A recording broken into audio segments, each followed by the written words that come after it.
kembali bersama dengan kami di Indonesia Business Forum. Saat ini kita di segmen terakhir. Saya akan dengarkan langsung dari Mas Tama. Mas Tama, bagaimana pendapat Anda? Ya, baik. Beberapa hal tadi saya sepakat ada hal-hal yang harus dilakukan ya. Itu pun juga sebenarnya sudah dilakukan exercise. Kayak contoh Pak, tadi LPG ada bea masuk 5%. Tentu nanti trade-off-nya terhadap tadi kita penerima negara ya dari bea masuk tentunya ada trade-off. Itu lagi di-exercise. Bagaimana dampaknya ke penurunan harga. Lalu selanjutnya juga ada beberapa hal Pak. Saya sepakat Pak bahwa kita harus melihat ini sebagai bentuk kita melakukan transformasi kebiasaan baru gitu ya. Biasanya contoh kita untuk BBM, biasanya kita ke kantor gitu menggunakan transportasi pribadi, lalu menggunakan BBM yang tidak hemat gitu misalkan ya.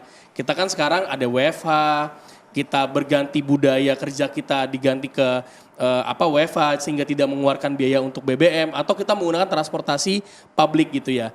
Dan sama halnya dengan plastik. Plastik ini pada dasarnya beberapa tahun terakhir sebenarnya Indonesia juga sudah mulai berkomitmen untuk menurunkan penggunaan plastik. Kenapa? Karena plastik ini sangat sulit untuk diurai. Jadi kita melihat momen ini sebenarnya, kalau kami melihat momen ini tentunya juga menjadi wake up call gitu ya. Jadi kita harus ingat bahwa gak hanya soal lingkungan, soal kita ketergantungan dalam plastik, tentunya itu juga berdampak tidak baik buat kehidupan kita sehari-hari. Cost kita bisa bertambah. Nah tentunya kan saat ini juga didorong ya, ada 3R, reduce, reuse, recycle. Tentunya juga itu juga harus dilakukan, kita harus mengurangi. Kita juga tadi saya ngeliat beberapa VT tadi itu juga sangat hal-hal yang sangat bagus sekali. Juga didorong untuk menggantikan plastik menjadi kertas gitu ya, menggantikan plastik menjadi daun pisang gitu. Itu juga hal yang sangat baik untuk menurunkan ketergantungan kita dari plastik. Dan juga tentunya kita juga bisa melakukan hal yang baik untuk lingkungan kita gitu. Nah terakhir yang mungkin bisa kami sampaikan, tentunya saat ini ketidakpastian ini kan tentunya masih sangat tinggi. Saat ini kita mungkin bisa bernafas lega dulu karena Selat Hormuz dibuka, gencatan senjata itu ada gitu ya. US dengan Iran sepakat untuk gencatan senjata dan akhirnya itu membuat Iran juga membuka Selat Hormuznya. Dampaknya apa? Dampaknya kapal-kapal tuh bisa lewat. Nah kapal bisa lewat artinya harga juga turun. Contohnya sekarang kalau tadi dilihat juga harga udah turun ke $90 per barel. Nah ini tentunya kita melihat ketidakpastian ini masih tinggi sekali dan tentu kebijakan pemerintah akan adaptif. Saya sepakat dengan beberapa hal tadi. Dengan kita harus mendorong adanya bantalan sosial, kita di bulan Maret kita masih ada program bantuan pangan saat itu. Bantuan pangan yang diberikan terhadap 35,04 juta keluarga penerima manfaat atau desil 1 sampai 4. Ini kan katakanlah ini yang miskin, kelompok miskin dan kelompok rentan. Ini yang dilindungi oleh pemerintah gitu ya. Itu juga akan tentunya ke depannya ketika ini dilihat kemungkinan tadi kan itu juga bisa dilanjutkan. Tentunya saya sepakat, ini kan lagi di-exercise Bapak-Bapak sekalian. Oke, baik. Kita berharap ini cepat selesai dan akhirnya tentunya berdampak baik terhadap masyarakat. Oke, saya ke Pak Mansuri, apa yang ingin disampaikan khususnya dengan kenaikan harga ini? Yang pertama kami sepakat dengan teman-teman pedagang kaki lima dan organisasi pedagang yang lain bahwa daya beli kita masih lemah.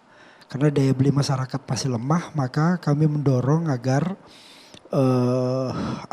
ini menjadi perhatian, plastik ini menjadi perhatian.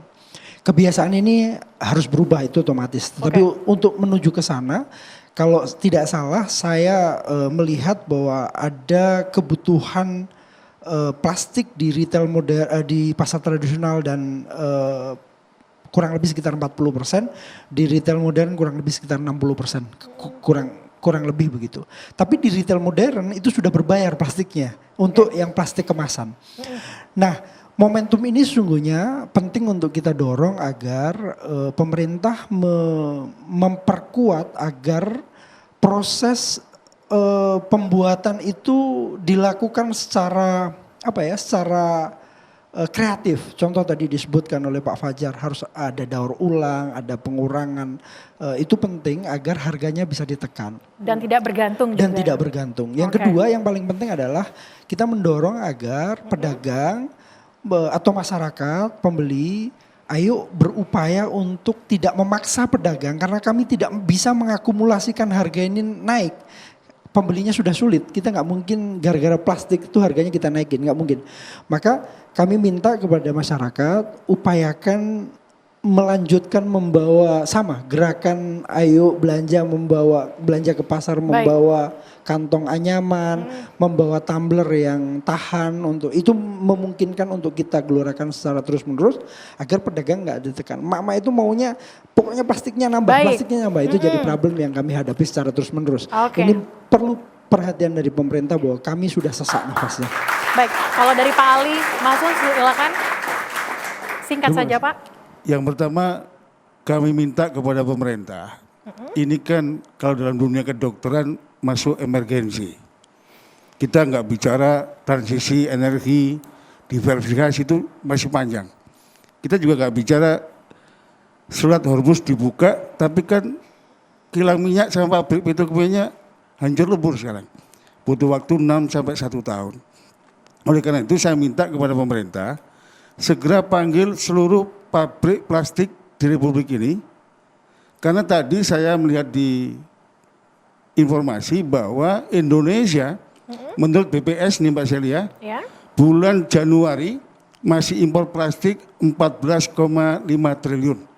Baik. Bulan Februari masih impor plastik 14,76 triliun. Artinya stok ini masih ada di sektor hulu. Saya minta pemerintah segera panggil seluruh pabrik plastik. Yang kedua, ini juga tidak menutup kemungkinan ada penimbunan, Mbak Celia. Karena ini ada istilah aji mumpung gitu ya.